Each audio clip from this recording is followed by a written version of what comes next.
જય સિયારામ। આ પાણીના સ્ત્રોત બનાવ્યા છે કદમના ઝાડ ઉપર।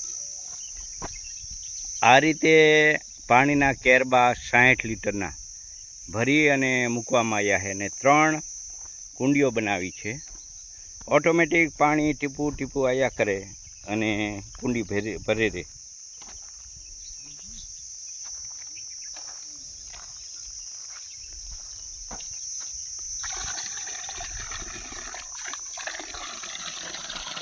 આ રીતે બધી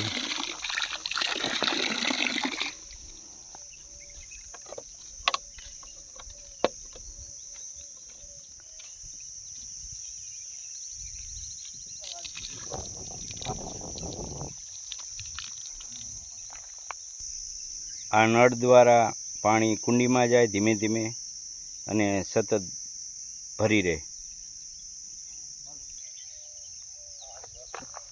આ રીતે એક એક ટીપું પાણીનું પીડ્યા રાખશે અને 24 કલાક આ ધીમે ધીમે ધીમે કુંડી ભરેલી જ રહેશે। જય સિયારામ। આ બધા મિત્રો સેવામાં આવ્યા છે। આવી રીતે આ કદમના ઝાડ ઉપર ભોજનાલય ઉપર 3 કુંડીઓ બનાવવામાં આવી છે અને એ કુંડીમાંથી પાણી આવ્યા કરશે અને અનેક જીવ અહીંયા એની તરસને છીપાવશે।